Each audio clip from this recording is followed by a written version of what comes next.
How do you know that a relationship is good for you or bad? Is he just pushing my buttons, and do I need to learn from this, or is he not good for me? Well, I have no experience in it, I can't tell you.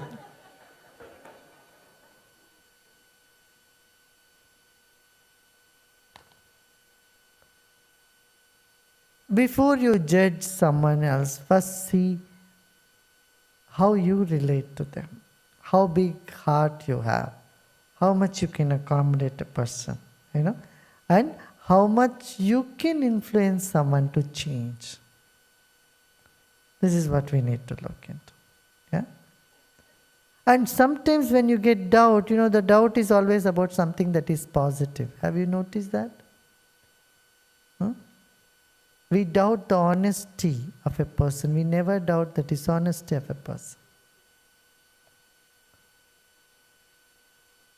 If someone asks you, are you happy? We doubt. We say, well, I'm not sure. But we never doubt our depression. Isn't it so? Our doubt is always about something that is positive. So see from that angle also. Okay.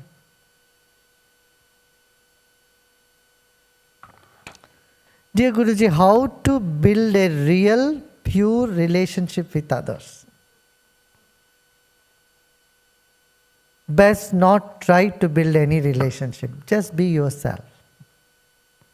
Be natural, be simple, And relationships develop naturally.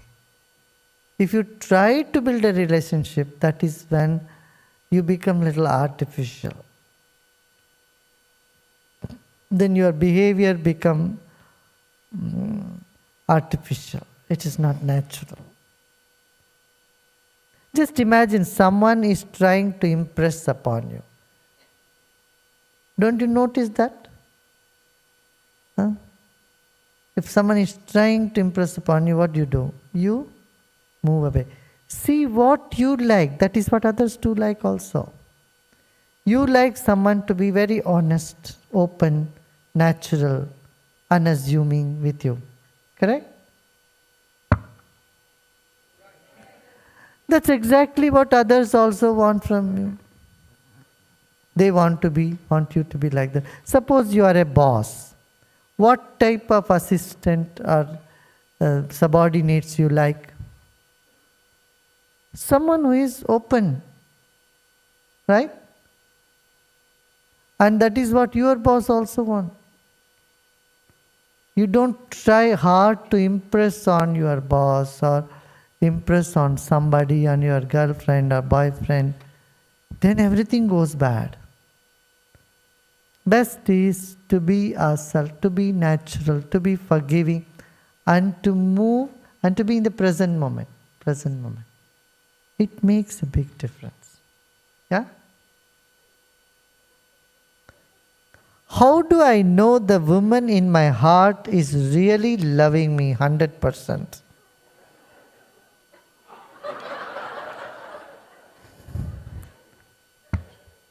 I have no idea. Nor do you have any idea. Just take a chance. Even if it is 90%. Is good enough. Suppose someone asks you the same question, what you would say? That you love someone 100%? Maybe this moment, yes, but what is the guarantee next month? I tell you, you cannot guarantee your own mind. You don't know your own mind. How do you expect someone to know someone else's mind? When you have no control over your own mind, you try to control somebody else's mind? It's impossible. Just know one thing, whatever is yours will always be yours. Whatever moves away from you was never yours, even before. This is a very good proverb.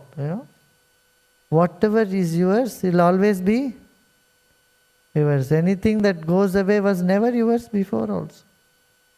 So if you know this, you will be at peace. And be at peace. If you feel freedom from within, feel the peace, then the whole world belongs to you. Everyone is yours. The lack of it, however hard you try to own somebody, they will just slip away.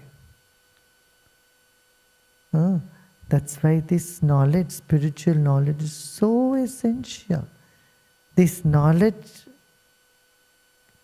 can not only bring you strength, your inner strength, but also make you the center of your universe. You'll be so centered.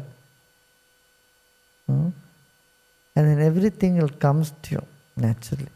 In the second chapter in Gita, there is a beautiful verse that says, one who is established in this higher consciousness, to him all the desires will come towards him.